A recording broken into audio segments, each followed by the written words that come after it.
我感覺上你哋大部分人都有好多嘅負能量啦，咁樣講，管道係連住你哋嘅。咁呢個負能量管道係咩呢？譬如係人哋對你放負啊，或者係人哋想偷你嘢啊，跟住人哋緬甸你嘅才能啊、金錢啊，甚至乎你嘅身邊嘅人物資源啊，都係有嘅。然後我感受你哋嘅能量場裏面呢，係有一啲唔屬於你哋嘅能量啦，人哋投射喺你身上嘅嘢啦，例如覺得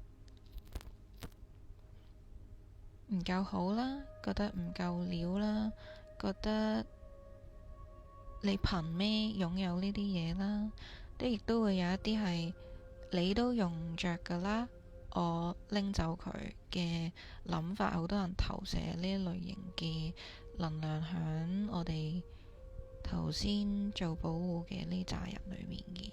咁我注意要收自己嘅能量返嚟啦。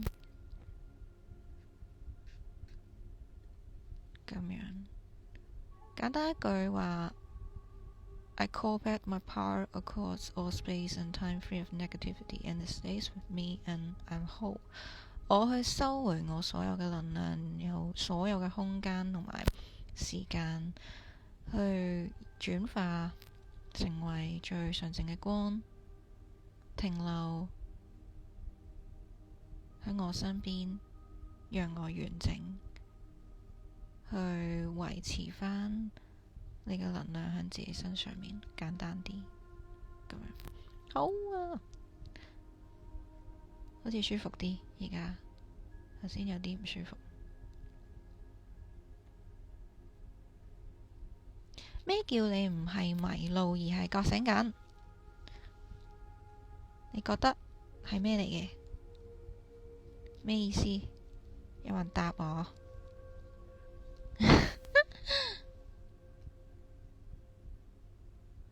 冇人答我，唔緊要，我自己答自己。其實迷路嘅意思係，譬如你嗰一刻覺得好混亂，好似啲嘢唔再 stable，唔係有一個好清晰嘅路啊，唔係有一個好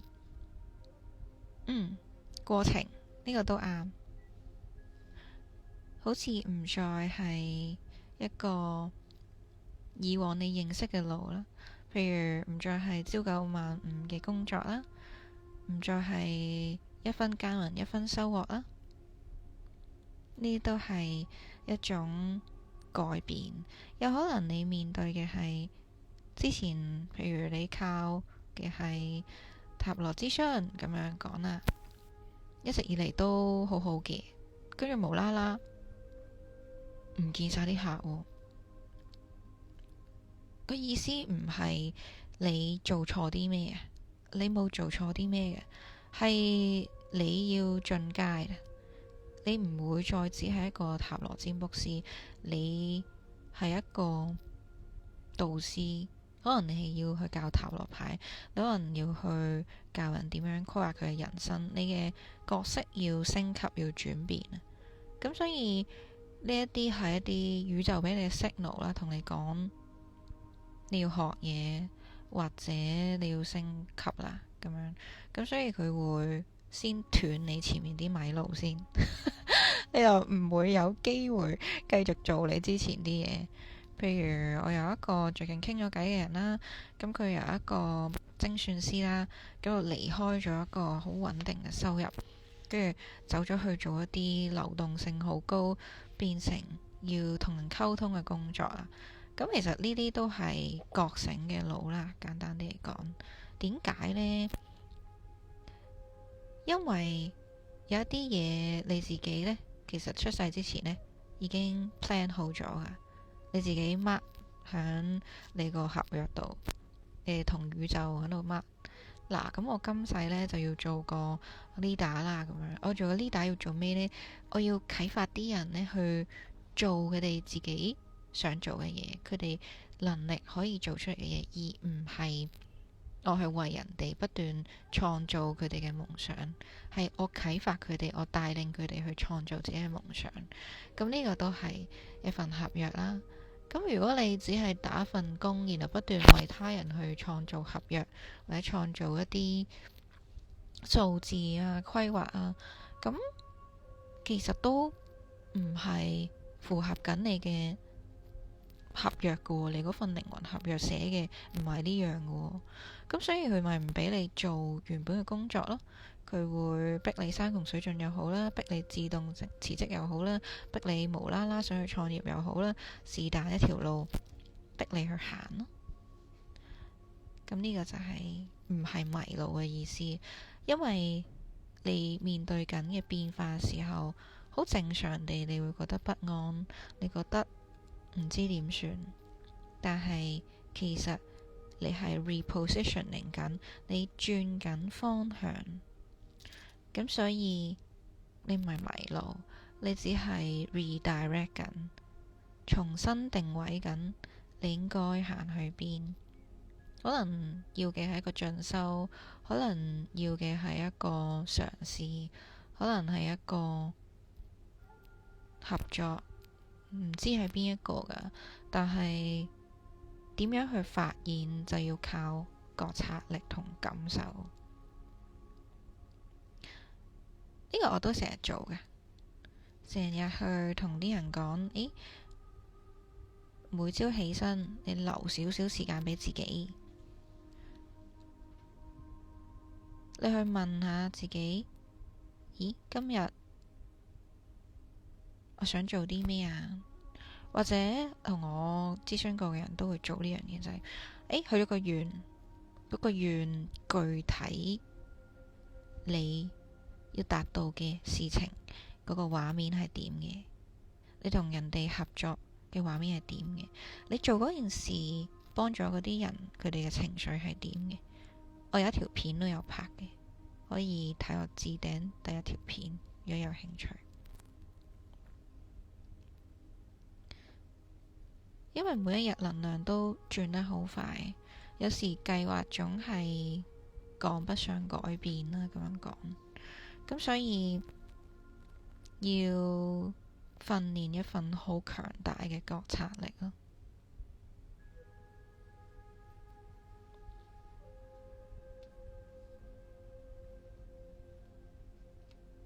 我今日會分享好多，究竟我點樣響唔同好多人令我好多環境好多事情令我覺得好迷茫、好失望，好多次唔同形式覺得被拋棄、被背叛嘅感受裏面，依然都係冇跌落個窿度。我去繼續去揾新嘅方法、新嘅路、新嘅指引、新嘅自己啦。咁樣講，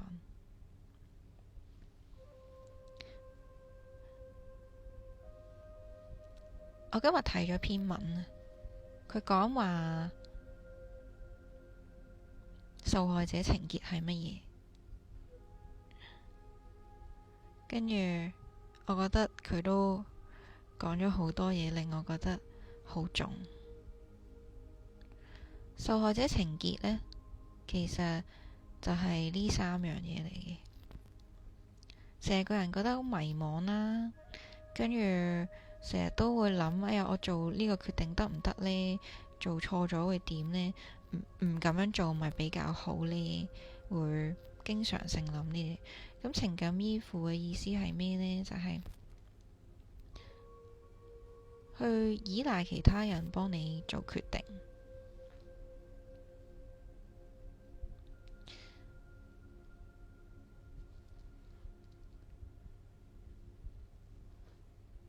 點解呢三樣嘢叫做受害者情結呢？受害者情結嘅人呢，我當初都經常做呢樣嘢，就係覺得自己好似坐緊響架車嘅後座嗰度咁樣，好似好多嘢都唔係自己控制，覺得自己冇選擇，成日覺得自己冇選擇，呢個係受害者情結嘅人經常有嘅感受。但係呢個其實係一個學翻嚟嘅嘢嚟嘅，佢可以改變嘅。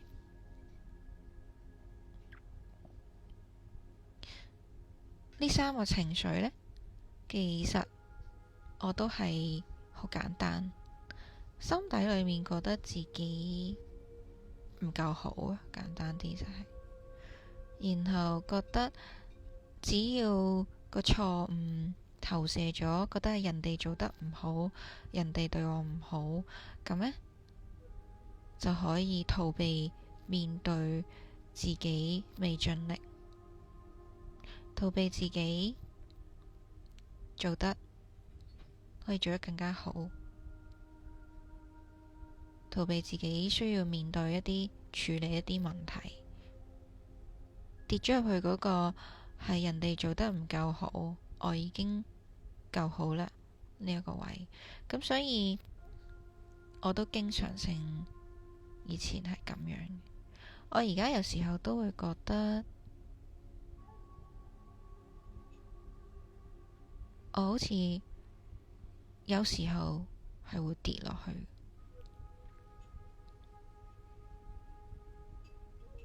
見到自己跌落去嘅時候，就簡單啲掹自己出嚟咯。我會詳細講多少少，究竟我經歷過啲咩，都幾多。咁我 mark 咗 bullet point 啦，我會清晰啲講。如果你有睇我條片啦，咁我17歲嘅時候呢，就因為抑鬱症開咗陰陽眼啦。17歲嘅時候發生咗啲咩呢？點解無啦啦會抑鬱呢？其實嗰陣時係一點一滴咁累積起嚟嘅。我15歲嘅時候開始離家出走啦，咁同屋企人鬧完交，咁會離開屋企啦，咁就想逃避去同屋企人有交流啦，咁所以嗰段時間就開始唔係好鍾意屋企啦，跟住亦都會逃課啦，跟住自己打電話去校務處請假啦，請假幫自己請完假同扮係家長咯，跟住就匿埋啦。其實都冇乜嘢做嘅，真係匿埋咯。跟住匿埋完之後，覺得舒服啲啦。跟住我又會返學啦，下晝嘅時候放自己半日假，好記得嘅。因為嗰陣時嗰間學校係請半日假呢，唔使醫生紙，咁所以我就會打電話去自己請假。咁我就連醫生紙都唔使買，咁我就有一日假放半日啦，跟住下晝返學咯。咁都持續咗一小段時間嘅做呢樣嘢。點解我會無啦啦唔想返學？係我好長期性地由小學啦5、6年班開始，我覺得去到邊我都格格不入，我都好似冇人理解我咁樣，我覺得好似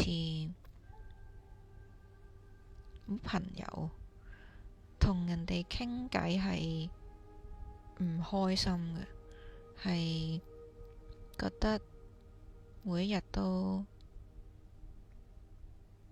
好似一個人喺呢個世界度，然後所有人都係一啲有自己嘅朋友啊，有自己圈子啊，佢哋講啲話題啊，係佢哋自己聽完之後會開心啊，但係我覺得好無聊啊，我揾唔到想傾偈嘅慾望咯，夾硬逼自己傾下之後都係冇乜用嘅。咁我 keep 住好耐好耐都揾唔到一個圈子，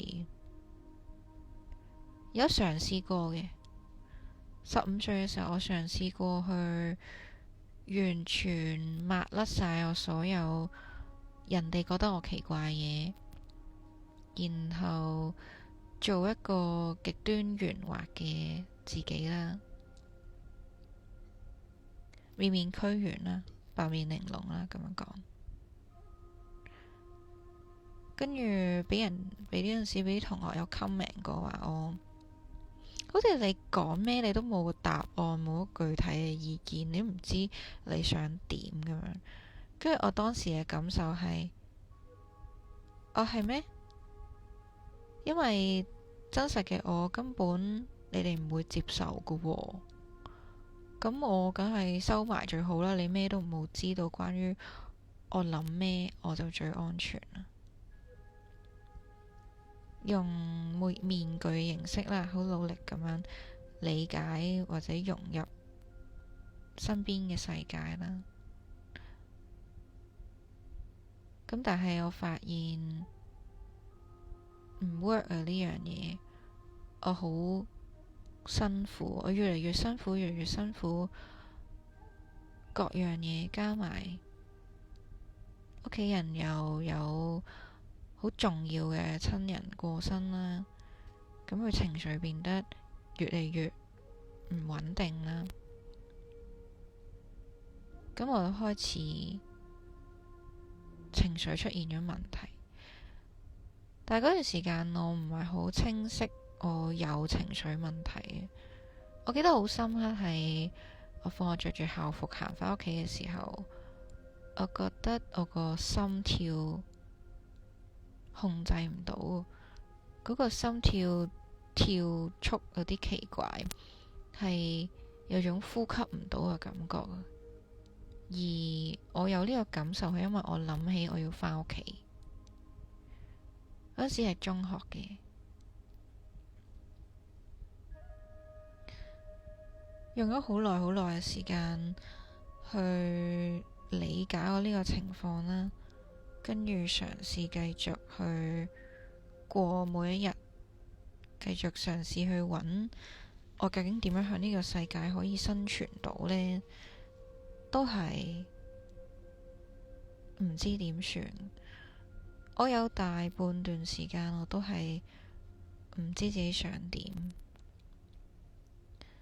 咁嗰陣時係就算無啦啦開咗陰陽眼啦，咁屋企人都唔知嘅。咁因為前面咁耐以嚟，我都慣咗唔好講，咩都唔好講，扮正常就得噶啦。隔籬啲人都覺得我好奇怪，只要我講一啲我自己諗嘅嘢，我自己想做嘅嘢，冇人接受原本嘅我。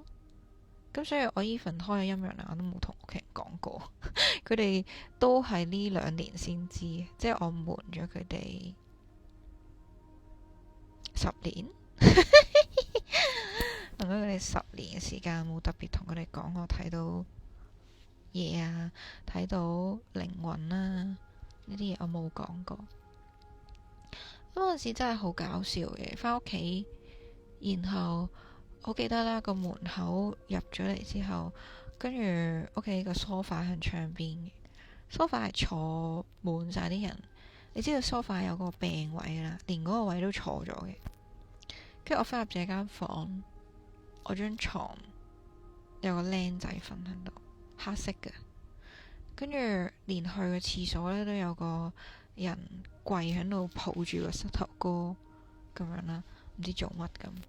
咁當佢聽到佢哋講話，佢睇到噶，我哋過嚟參觀下佢啊，咁樣動物園咩黐線，跟住都冇特別理啦，因為我咁耐年嚟嘅生存方式就係扮睇唔到嘛，咁咪扮睇唔到咯，繼續對住靈魂又係，對住人又係扮正常咯，扮睇唔到咯，咁繼續嘗試生存咯。咁都過咗一小段時間啦，實在係因為太長嘅時間，我覺得好孤獨啦。雖然我係有一個好朋友嘅，我係15到20歲都好似得一個好朋友嘅，係咁我媽都會串我咩朋友咪即係邊個邊個咯，冇其他朋友嘅你都好殘忍啊！而家啲人，Hello Sunny 同埋 Kenneth 係邊個？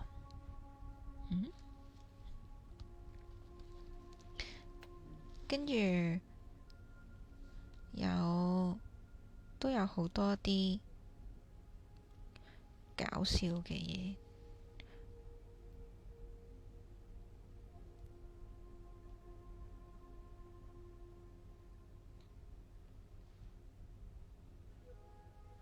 咦？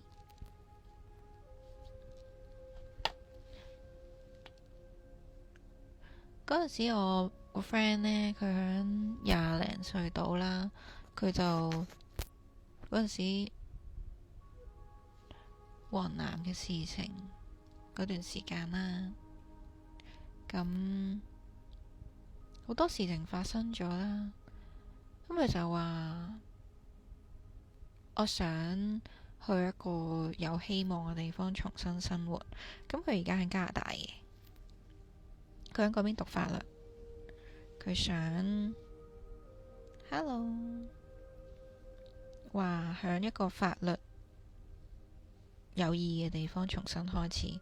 咁我唯一嘅好朋友就離開咗我啦，真係太孤獨啦，孤獨到爆啊！我跟住喺工作上去嘗試揾朋友都係好困難啊。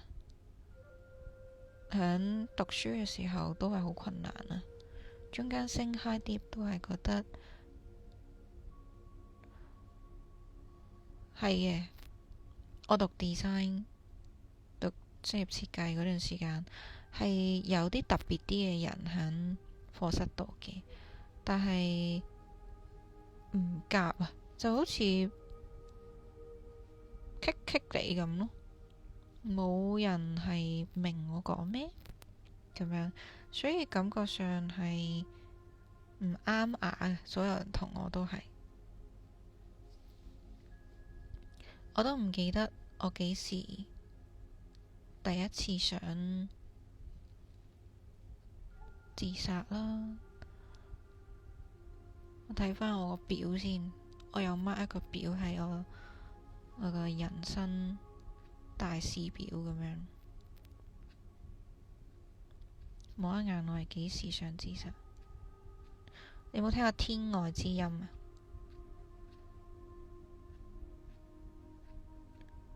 即係無啦啦，好似有人同你喺個腦裏面講嘢咁樣。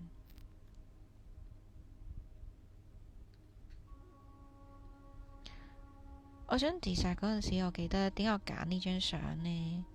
係因為我嗰陣時就係喺啲類似呢啲位啦，都記得嗰個位係彎位，啲車咁轉入去嘅。我唔記得架車係咩色噶啦。咁我嗰陣時就係諗，因為同屋企人又係鬧完交，又係俾佢鬧完好多侮辱嘅說話啦，好多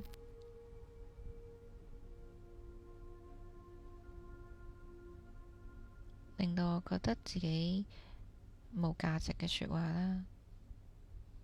咁我係喊住行出門口嘅，我企喺呢啲位啦。咁我喺度諗，我死咗佢就好啦，我死咗就解決晒啦。咁嗰陣時個天外之音無啦啦同我講嘅係，你唔值得為呢啲嘢死，你有好多嘢等緊你。佢真係 exactly 講呢一句嘅。咁我又好簡單，我聽完之後我又覺得，係啊，你啱啊，你啱啊，係啊，呢個係啊，我係唔值得為咗呢啲嘢死嘅。有好多好美好嘅嘢等緊我。咁我好簡單咁樣，自己喺個腦度不斷重播呢句說話，咁我企喺呢個位啊，咁就慢慢行返屋企。咁但係嗰段時間我經常性唔中意留喺屋企，因為好辛苦。好多人同我分享過佢屋企如果有一個好癲嘅屋企人會點做啦。有一部分人係離家出走啦，有一部分人係同佢死過啦，打交啦，同父母。咁我係離家出走派嘅，咁我就不斷離家出走咯。咁去我嘅行10分鐘嘅朋友嘅屋企嗰度。咁 which is 我個最好嘅朋友，我得一個朋友，咁我頭先講咗。咁佢就都好好，佢哋經常性收留我，收留咗我好耐，收留到後面佢阿媽有啲頂唔順啦，你要叫佢唔好再過嚟瞓啊，私底下同我個 friend 講，我個 friend 同翻我講，跟住就冇再去佢哋屋企瞓。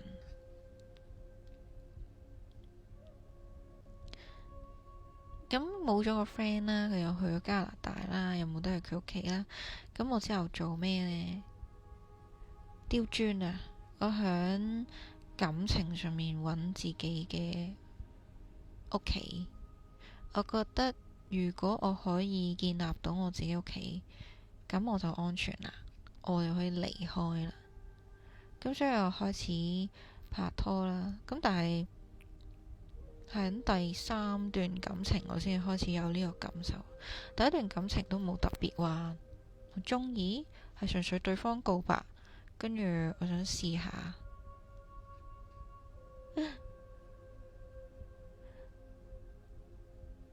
世界上有73萬人，有咩有咁多咩？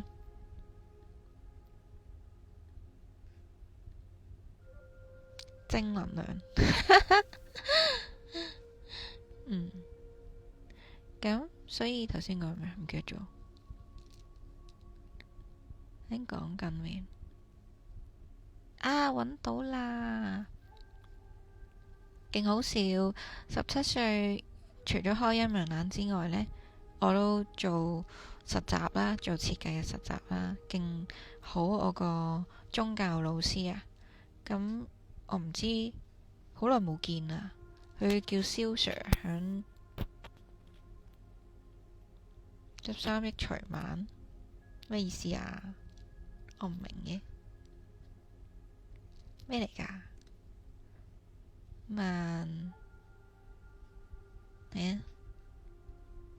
唔明我，你解釋。唔知你講咩？咩意思啊？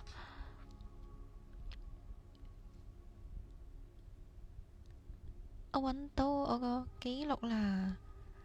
嗰時我個蕭 Sir 啊，佢幫我搵咗個萬中無一，而家全又有73億人，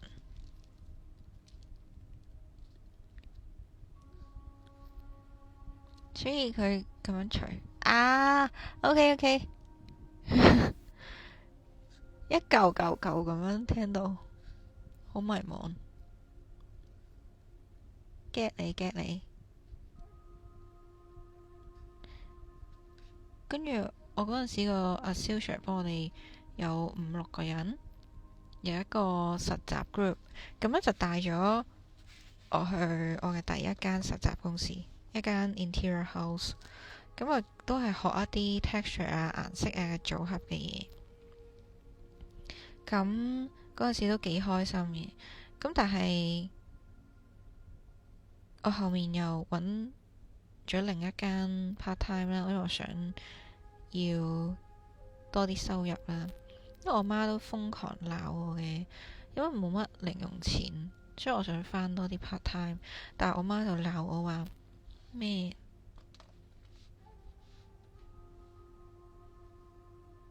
因為我想講粗口，我新年要搞錯你，幾嬲啊！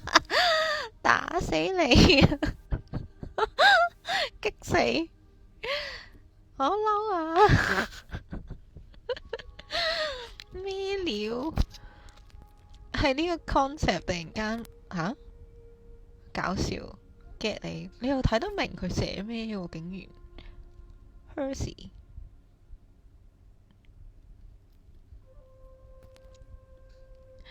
笑死！咁所以好早就開始做嘢啦。跟住我唔記得17定18歲，咁我就有返第3份 part time 嘅。咁嗰份 part time 都幾得意嘅，就係佢將啲 part time 當 full time 用嘅。跟住喺嗰度做嘢，無啦啦就不斷有啲緊急 job 啦，跟住就做到要瞓喺公司度，做到第二朝9點鐘嘅。啊，你又啱啊 Percy 佢都係天才。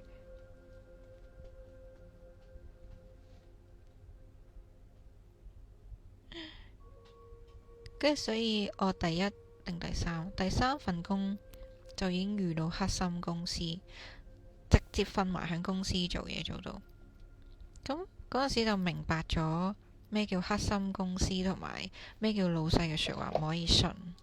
因為佢話真係好急，咁我信你好急，我咪做俾你咯，做俾你做到第二朝都照做咯。咁所以我都嗰段時間磨練咗我好多心智，超級攰。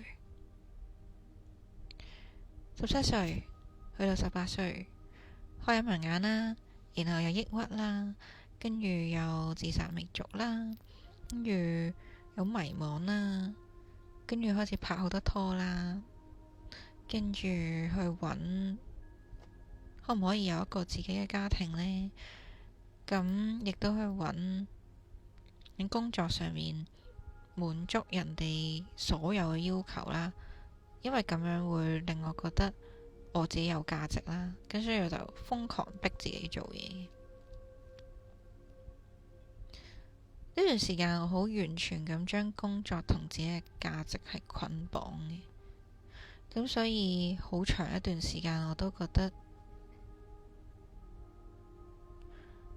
如果我冇工作能力，我係冇價值嘅。你好逼我呢個講粗口，我真係，你唔好以為我打字，我諗住留低呢個直播，我唔會喺呢個台度講粗口㗎。唉，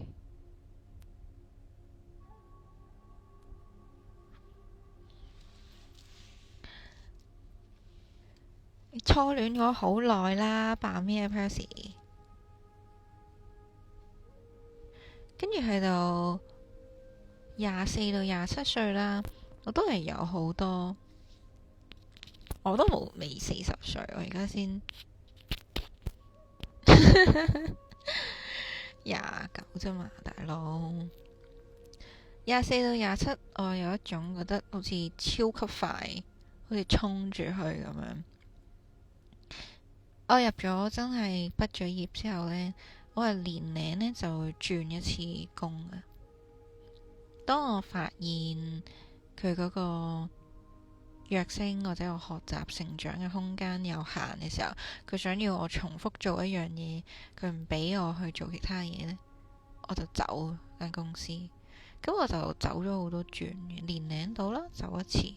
走咗之後呢，咁就會揾下一間。由第一間做平面嘅 IG post 啦，跳咗去下一間做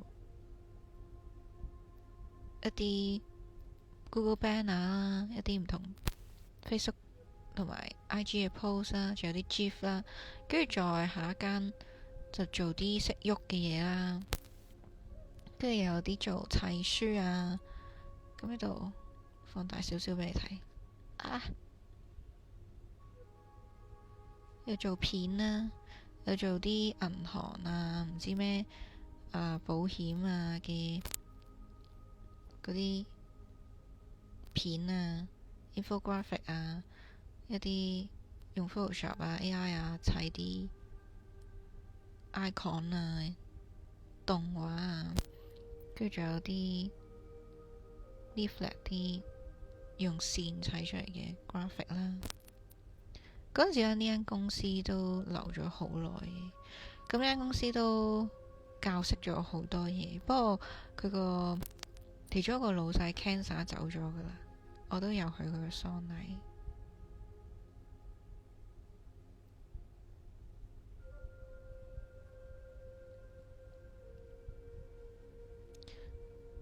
去到後面，我發現臨尾有幾間都係 video production house 嘅時候，好似好迷茫啦。我唔知自己做緊啲咩啦。我覺得我好似追逐緊一啲我揾唔到嘅成就感，感覺永遠自己都未夠滿足。我感覺永遠都好似等緊人哋去決定我究竟夠唔夠好。我去完全壓抑自己嘅情緒同感受同需求，去先滿足其他人。當我發現呢一點我唔舒服嘅時候，我去進修，which is 就係身心靈，我第一個 course。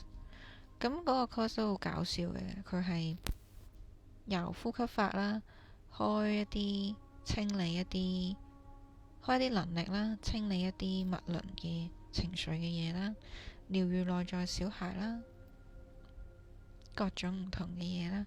跟住就係嗰陣時，我透過呼吸法得到咗通訊嘅能力，而嗰段時間開始呢，我所有嘢都有一個好劇烈嘅變化。點解我咁樣講？係因為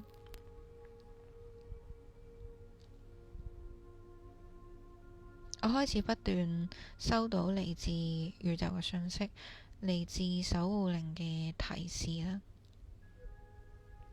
其實我 even 連上一年嘅合夥我都有問過佢哋，佢哋話 OK 嘅，會做得長遠嘅。咁我就 join in 啦。點知唔做嘢嘅喎，原來會扮自己做喎，攞啲嘢過嚟，跟住而我冇停損啦，我又 keep 住繼續做啦。同期我去上咗人生課程，咁嗰段時間我都發現有好多嘢唔可以講出口，或者唔可以太相信他人啊。所以呢段時間我成長係好快，我嘅工作亦都改變咗。當時我做緊 designer，開始接觸直銷啦，我需要開始同好多人傾偈交流，我去理解佢哋需要啲乜嘢，我去拿捏個界線，究竟我要付出幾多，而我唔會係一個吉嘅杯。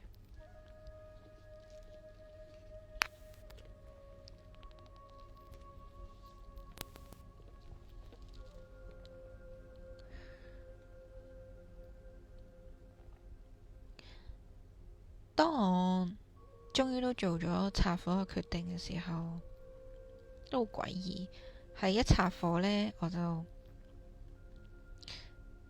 收到咗一單 job，係有個 centre 揾我教空靈鼓，然後有人響線上揾我教設計，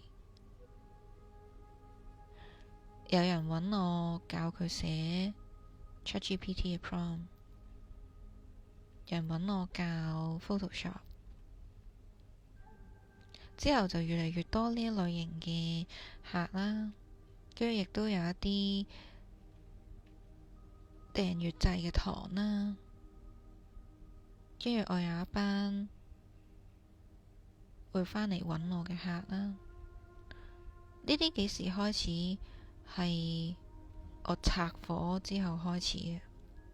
我覺得好奇怪，我都唔明，但係我睇到嘅係佢哋原來係 feed on my energy 咯，即係佢哋係用緊我，佢哋係使用我，唔係合作嚟嘅呢啲。咁所以宇宙為咗清理佢哋，所以用各種嘅 sign 去話俾我知，呢班人唔 OK，你跟住佢冇着數，你跟住佢會俾人蠶食。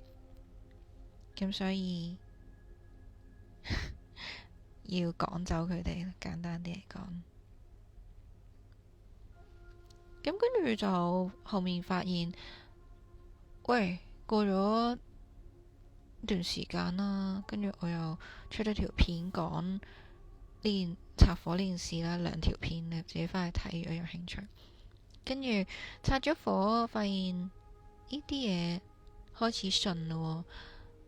我出片嗰陣時，我仲記得我個學生，我走去同我學生講，我要出呢條片啊，好緊張，唔知出唔出好啊，但我已經剪好晒啦，我要出啦。咁樣 ，Hello。咁嗰陣時出咗嗰條片之後，都好意外地係冇俾人鬧，係好多人去同我講加油啊，堅持住啊。其實到今日啊，我呢一啲曾經去揾過我幫手嘅客，好多人都仲係有返嚟揾我，無論係以朋友形式，無論以客戶嘅形式，無論係介紹人俾我，佢都仲有人咁樣返嚟揾我，我都好感恩佢哋一直咁樣支持我。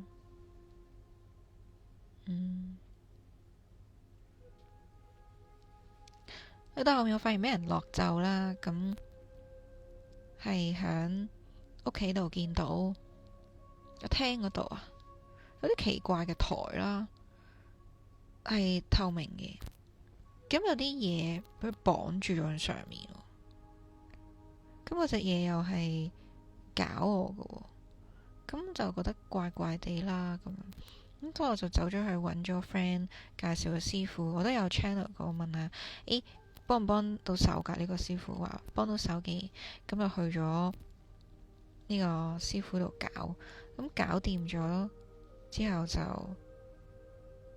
佢做咗5日定係4日，我唔記得咗幾多日儀式。我晚晚都爆喊啊，喊到係唔知做咩咁，一路睇一啲影片啦，一路喊啦，會 trigger 咗我一啲創傷，然後去做大量嘅清理。呢度都分享下，就係其實當我哋俾一啲人去抹黑又好啦，俾啲人攻擊或者妒忌形式嘗試偷嘢嘅時候呢，都會有叫做消業障嘅一個動作發生。我哋人呢，響前世或者好多世都會有啲可能做咗啲嘢爭咗人哋啲嘢啦，或者係點啦，咁呢，就會有業障呢樣嘢。而業障呢樣嘢透過俾人哋煩住、搞住、打擊呢，都係會消業障。消業障之後會點呢？會轉運，會超好運。咁所以其實都係一件好事嚟嘅，即係話你黑粉越多呢，咁你會變得越嚟越好運，因為消業障好快。咁我喺呢段時間點樣轉化嘅呢？其實我自己轉化呢，係好煩啊！咩事？咁呢段時間轉化呢，其實唔係淨係透過社交嘅，嗰陣時都未真係透過社交去。真係噶，cap 嚟睇下 Percy。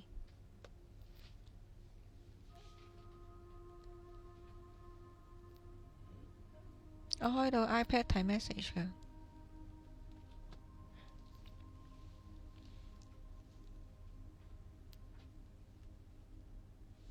笑死！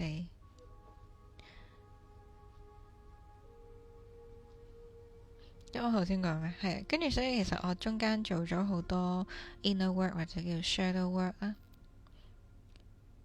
咩 inner work、shadow work 呢？呢啲係幫手去釋放裡面嘅創傷，或者以前經歷過嘅一啲業力問題啦，都會幫手釋放嘅。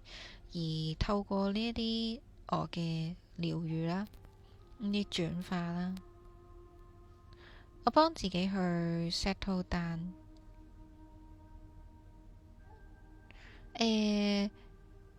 咁成日有黑粉又好煩嘅，要消業障嘅時候先吸下黑粉啦。我覺得唔好咁成日俾人煩住，成日俾人煩住好煩交，我會覺得唔舒服。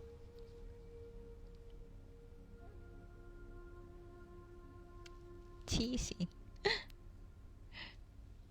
咁跟住就會發現，咦？我每一次咁樣轉化完之後，都有好多新嘅嘢嚟到我身邊，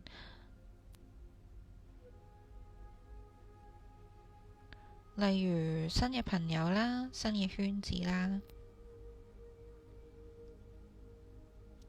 咁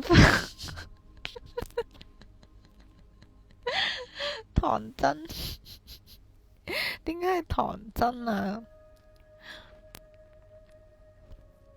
咁我都感恩佢對我落咒嘅，亦都感恩我老師走嚟抄我嘢嘅。點解我感恩佢哋做呢啲嘢呢？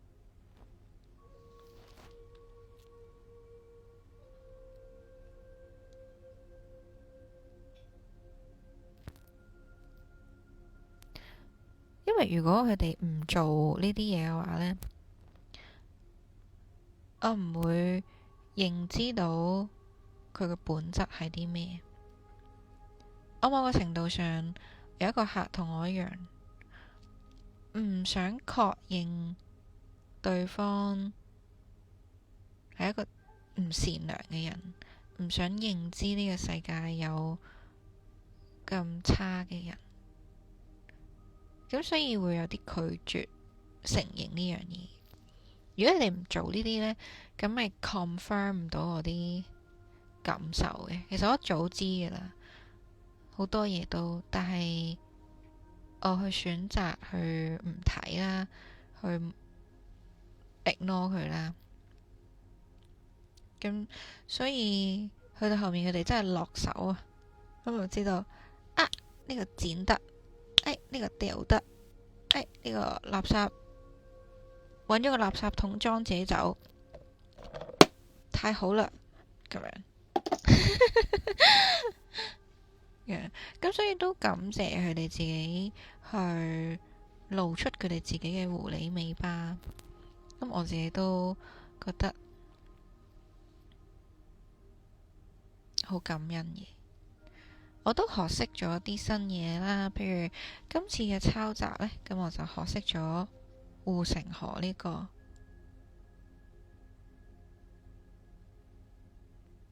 哦，呢個你自己知啦，使乜問啫，大佬？剪邊度？你自己剪自己，笑死！去到最近啦，呢2年嘅時間，我呢一年啦，真係發生太多事。尾巴，尾巴嚟，係啊，尾巴。我有啲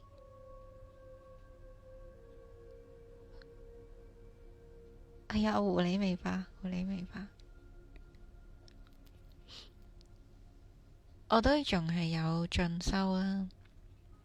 除咗我俾人抄嗰個課程之外呢，我另外都仲有進修2個課程嘅。咁我都學咗啲究竟點樣去 run 自己嘅嘢啦。其實我學自媒體好簡單，就係我上年做水魚，咁呢，對方就應承咗會幫我諗橋啊、拍片啊、度稿啊，咁佢度出嚟啲稿同埋啲 idea 呢，都盡收的巨人。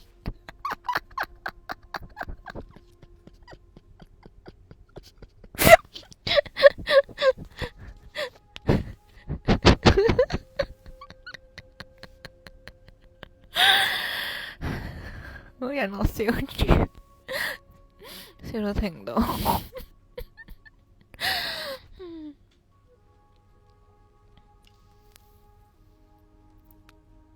冇，真係冇呢啲 idea 咁好，真係冇，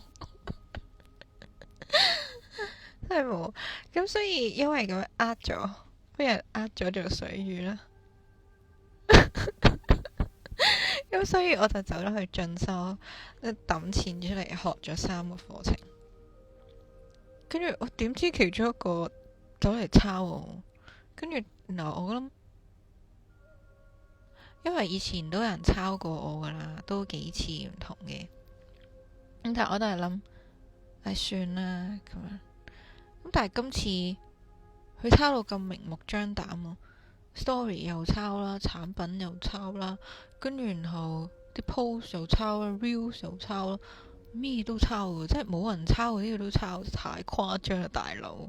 咁我真係仲要起成個課程出嚟，佢4個人做我一個人做緊呢個系統，我真係忍無可忍啊！佢都勒着咗我，咁所以我就要維權嘅。咁我就覺得嬲到有啲精神失常，咁就揾咗而家就係阿 Percy 啊，即係 Witch Party HK。咁我就同佢討論，喂，點啊？我應該點樣去維權啊？我點搞啊？咁我嗰晚佢俾咗啲意見我，跟住我就砌起晒啲證據啦，跟住然後就第2日就出晒佢咯。咁出晒呢啲之後，個人就舒服咗啦。跟住出 post 嗰晚，我瞓得超好，真心瞓得超好，超好。係啊，然後同埋，於是乎我個課程本身我砌好咗嘅人生藍圖系統，我加多咗一範，叫做護城河，如何令到你嘅牌子被抄不走？你個品牌，因為唔得。真係呢樣嘢搞唔掂，唔可以俾人抄走。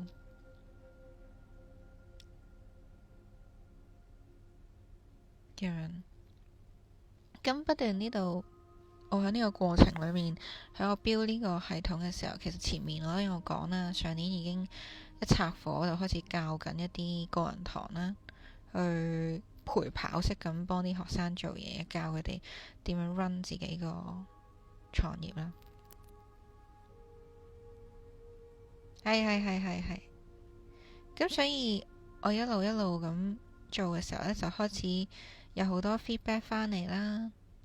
我知道我做緊嘢 work 啦，而真係將我嘅意見實踐出嚟嘅人係做到結果嘅。佢哋係譬如我之前講嘅嗰個學生啦，佢由一個幼教老師啦，呢個好似唔講得好，由一個準備 to be 嘅正式教師啦，咁又變咗線上教師啦，然後同時可以去照顧屋企人啦，都有好多人去透過諮詢去幫到佢哋去揾自己要療愈嘅地方，要釋放嘅地方。當佢哋跟住我講嘅嘢去釋放自己嘅創傷，去寫又好，去畫又好，又有其他嘅唔同嘅方式，每個人都唔同，去調整咗、釋放咗一啲棘住佢哋嘅嘢之後，佢哋喐到，佢哋又執行到我同佢哋講嘅嘢，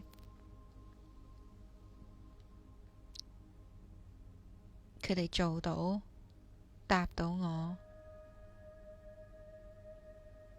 佢哋想做啲乜嘢改變，佢哋揾到自己嘅路，就好似我而家 confirm 我知道自己做緊嘅嘢對我嚟講幾有意義，亦都知道我自己創造緊一個點樣嘅世界一樣。呢一個底氣，呢個穩定感，透過愛同佢哋一步步梳理，佢都揾到呢一種穩定感。我唔知大家有冇覺得成日都好似努力咗好耐，但係總係撞板啦，或者覺得自己好似付出極都係冇人睇到你嘅付出，或者好多改變你依然係唔夠膽做嘅。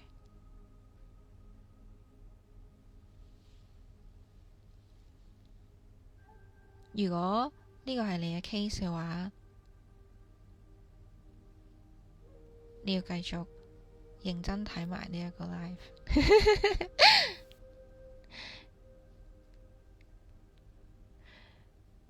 我頭先講咗啦，我幫我啲學生去由佢一個 to be 一個正式老師辭職，走咗去做線上老師。佢用3個月時間，佢就已經去到由0飆到去2000蚊美金。亦都有啲客係本身平時得300個觀看，幫佢出咗一條故事片，佢係有超過2000。我陣間再翻去睇下，可能好似上次睇到就係3000個觀看啦已經。所以我知道我做緊嘅嘢，幫緊佢哋去真正被世界睇到。而佢哋做咗啲乜嘢唔同呢？就係 align 翻佢哋嘅方向，同佢條靈魂嘅 path align 翻一齊。你要向啱嘅方向努力。同我合作嘅人都知我係唔講大話。我會話俾你聽，你可以做到嘅結果，你而家延伸到未來，你可以做得幾好。你做唔做係你嘅決定，但我會話俾你聽，你行邊度會好。你唔行都係一個決定，我唔會逼你，呢個係你自己嘅決定。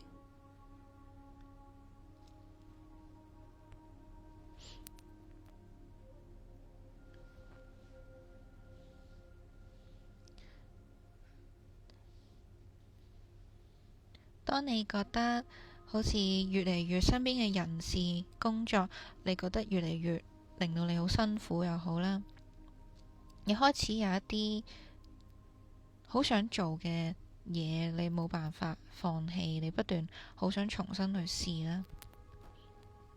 對於一啲同身心靈有關又好啦，同你嘅使命有關嘅工作又好啦，你好有感受，你好想去做到，可能係一個冒險，但係對你嚟講好重要。你開始發現呢一啲類型嘅嘢喺你嘅生命裏面發生，代表緊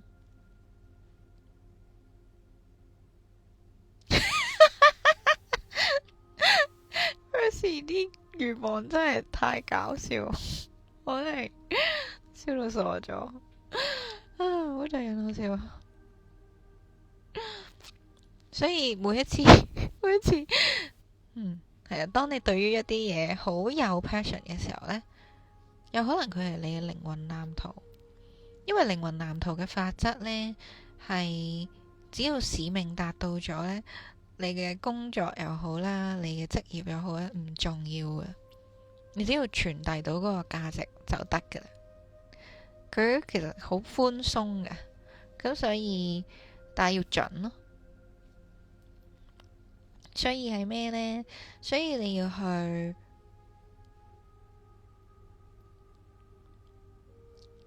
認識咩係人生藍圖。我會講多少少嘢。其實人生藍圖呢個系統呢，就係我透過我而家 so far 我自己加埋我客戶之後，我幫佢哋做啲咩呢？去回顧經歷，釋放呢一啲創傷，釋放呢一啲問題，然後去揾到究竟你想表達啲乜嘢，你經歷呢啲嘢點樣去突破嘅，你點樣穿越嘅，然後呢啲嘢點樣幫到你身邊嘅人。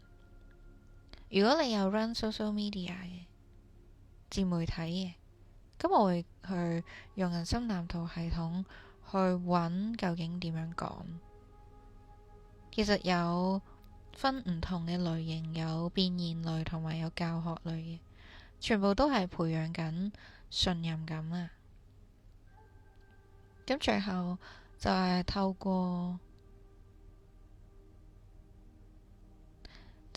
過去用內容啦，先去講，唔好等自己準備好，唔好等撚好嘅定位，而係快速試錯，去揾你究竟點樣講係有反應嘅。透過你去表達你自己嘅共鳴，你自己嘅感受，你自己嘅價值觀，或者係你嘅諗法，你認為重要嘅好嘅嘢，你去揾都同你有共鳴嘅人。如果你聽到以上嘅幾個問題啦，你覺得自己喺邊個階段呢？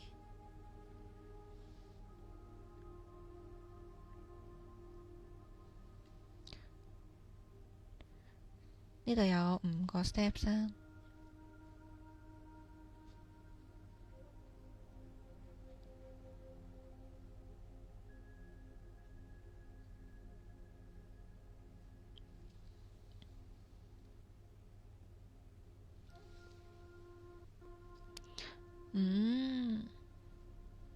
喺第一個階段，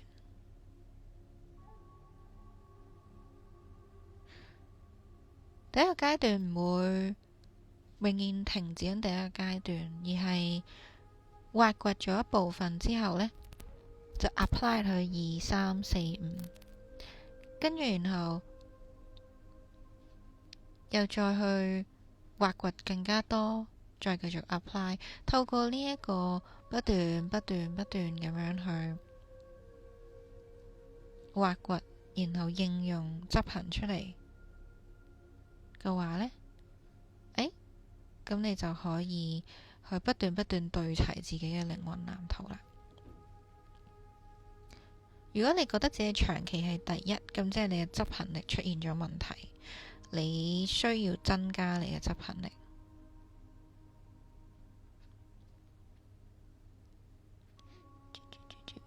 下面嗰啲有少少唔夠時間講，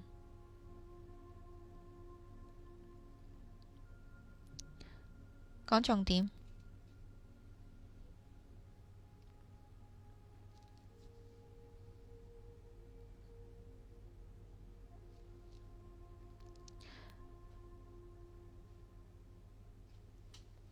咁重點就係，其實只要你願意做真實嘅自己，你所有嘢都會開始順利。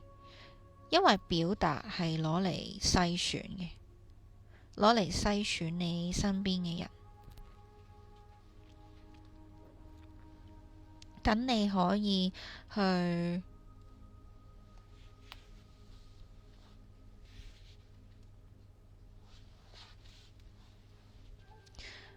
揾到真正同你同頻嘅人。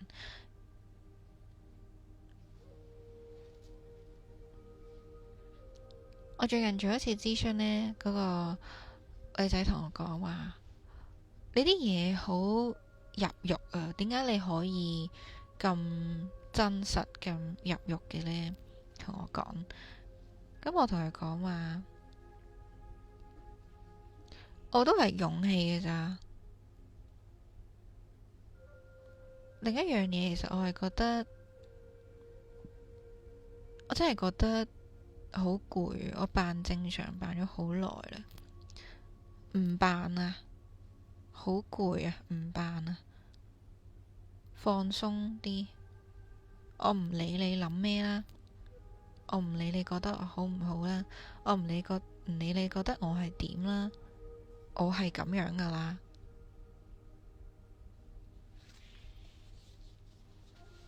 唔關我事啊，你自己想點？我自己發現呢一個做真實嘅自己嘅過程真係好着數，但係因為好多好多同我價值觀唔一樣嘅人，佢哋自己走，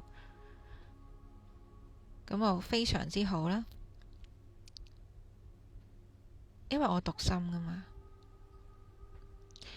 其實好多嘢一早我都知，譬如有一啲一直妒忌我嘅朋友，口不對心，一路妒忌我，但係又一路感謝我，我都唔知佢想點。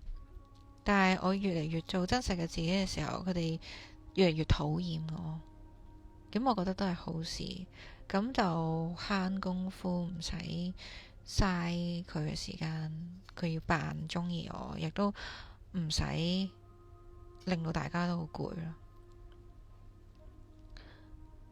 同一啲唔同頻嘅人交流，就好似永遠都唔響同一個平台溝通咁，好棘啊，棘得好辛苦啊。咁所以呢一個做真實嘅自己，我覺得最優勢就係佢令到社交變得輕鬆，唔再需要扮，唔再需要委屈自己，唔需要委屈其他人。好多人都覺得呢，身心靈工作又好啦，或者出嚟創業又好啦，唔夠膽收錢。咁但係其實工作或者價值俾出嚟，金錢嘅交易只係一個感謝呢份價值嘅交流。我之前睇過一本書，佢講得令我好有深刻嘅感受。金錢係一份感謝，感謝你提供咗呢個價值，感謝佢幫佢解決問題。所以金錢係感謝啲人幫手解決咗問題。而呢樣嘢係好多人會面對住講自己嘅服務要收費嘅時候，就會好棘。其中一樣嘢就係覺得自己嘅價值未去到可以收費，但係其實呢個位亦都係覺得自己唔夠好，或者係未做過好多次生意，未覺得自己價值夠高，依然係唔滿意於自己而家呢一個階段。咁所以簡單啲嚟講，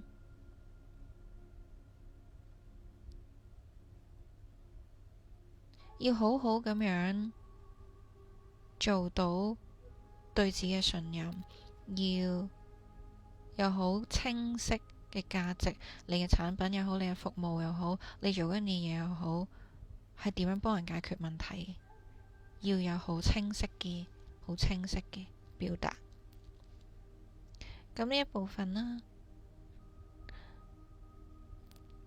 呢個係好重要，就係當你相信自己嘅存在有價值嘅時候呢，你嘅 frequency tune 咗自己有價值啦，咁個世界會跟住你嘅 frequency 去調整你身邊嘅所有事物，會改變。咁樣去調整嘅時候，自然一啲真係願意為你俾價值嘅，願意去同你一齊付出嘅，有對等嘅交流嘅，唔係嚟到食你夾棍嘅人，咁就會嚟到你身邊。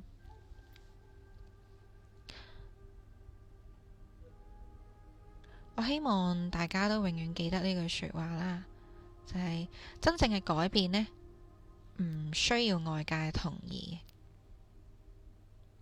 只係需要你選擇為自己而過人生。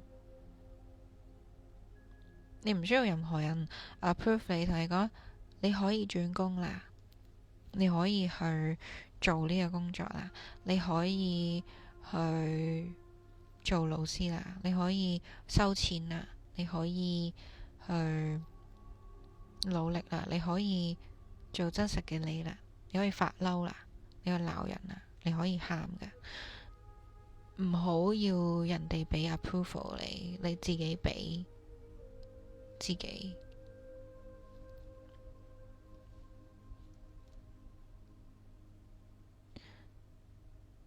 以前我覺得為自己而活係一個好自私嘅嘢，但我發現唔係啊，要先為自己而活先。如果唔先為自己而活嘅話，呢個世界係會使用你。你要有自己想要傳遞嘅價值，你去守住呢個價值，你要去為呢個價值去爭取、付出、去努力、去奉獻。當然進修都係一部分啦，然後再輸出，去讓你被世界看見，容許自己被世界看見。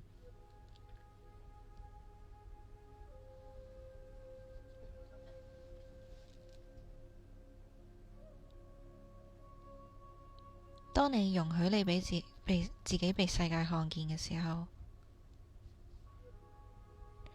你會開始被睇到。咁真正欣賞你嘅人，肯定你嘅價值你嘅人，去同你同頻嘅人，就會被你嘅 frequency 帶到你嘅身邊。呢件事發生緊喺我身上，所以我可以好確定咁同你哋講，係真嘅。你要先成為自己，你先認可自己嘅價值。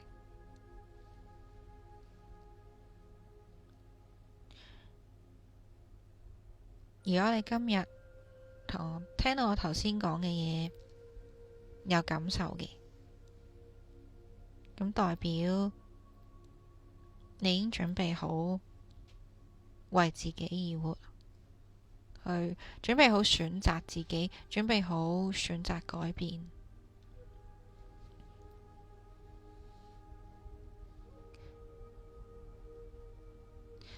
響24小時內啦，如果你響我嘅 story 啊、行動啊，或者我今日 post 咗條片下面留言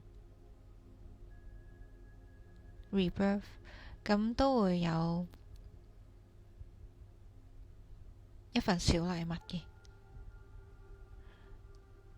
你可以留言，響行動又好，響條片下面又好，咁會有一個1對1諮詢嘅禮物啦。我會去幫你揾到簡單嘅方向，去揾你究竟而家響邊個位置，揾你嘅究竟你呢一世嘅靈性藍圖，你嘅靈性任務係啲乜嘢？禮物係1對1諮詢啊，咁你記得留言 rebirth。第一樣 rebirth 啊，唔係留言啊，唔係呢個 live 啊，係可以喺呢個 live 下面留言。咁會有一次嘅諮詢禮物啦，可以去響我個呢條片，我應該會 send 呢條 live 出嚟嘅，同埋響我個今日出嗰條片，我段寫嚟老師嗰條片下面都得，story 都得咁樣。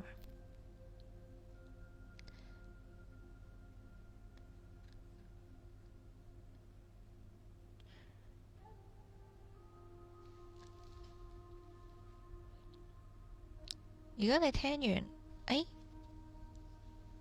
聽完個 live 已經覺得，喂，我想同你合作，我想睇下你係點幫我嘅，認真嘅，咁你都可以約我試堂啦。試堂都係約時間，跟住睇下點，咁啊可以深入啲去認識究竟我可以點樣幫你。你未清楚自己喺邊嘅，咁就約諮詢。如果你覺得，我想認真搞佢，咁咪約試堂咯。去到呢個位，大家有冇問題啊？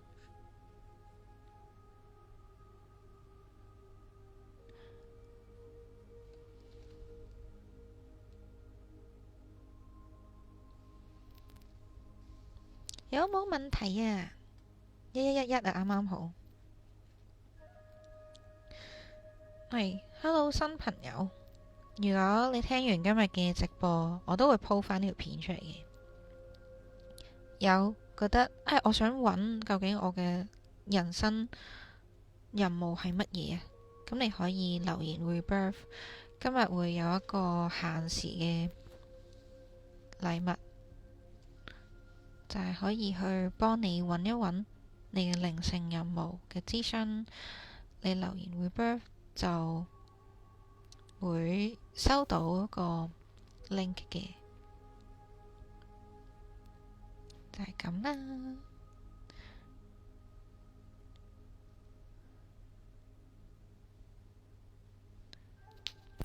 好，問題係冇啊。一般人需要幾多次諮詢？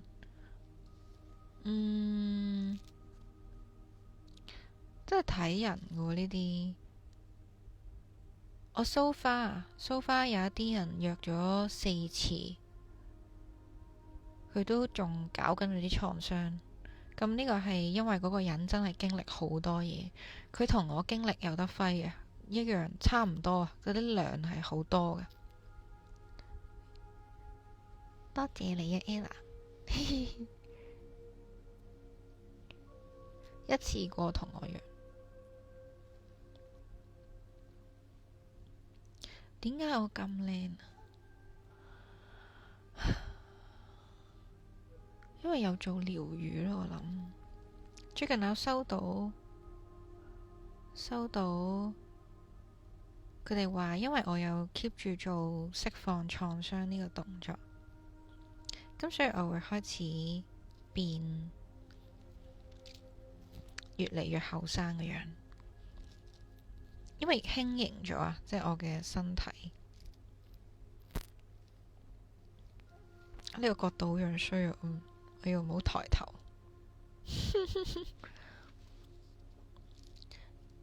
係咪冇問題啦？仲有冇問題啊？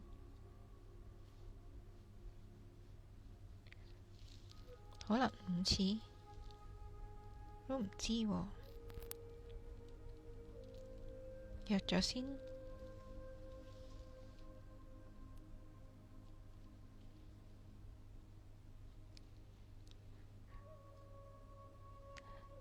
準備完結啦。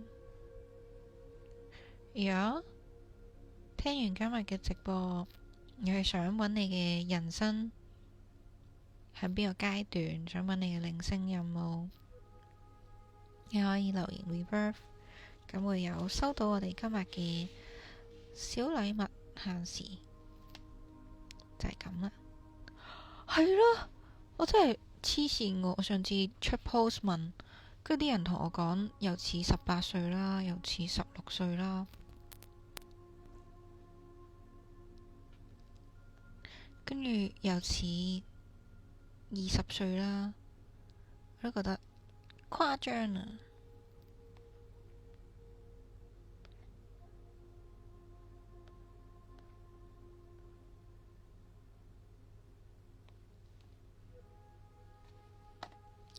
好，差唔多啦。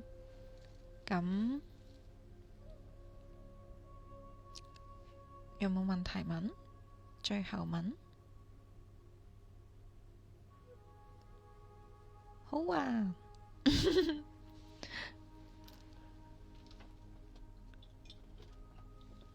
香港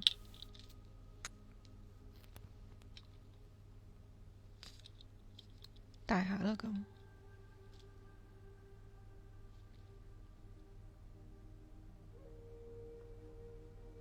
我都期待同你約諮詢啊。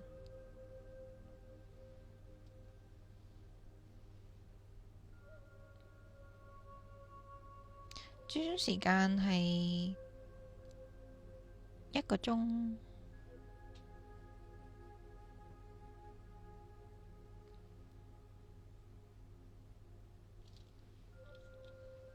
等一陣。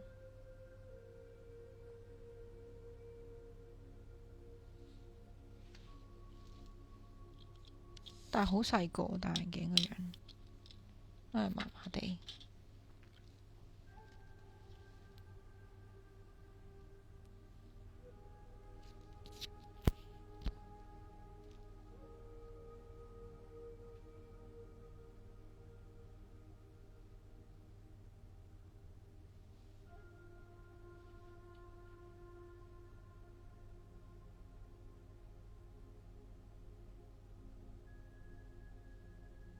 好啦，今日差唔多啦。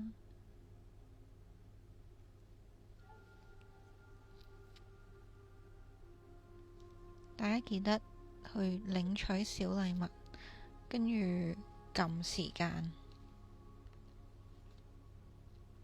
我見到個時間我就會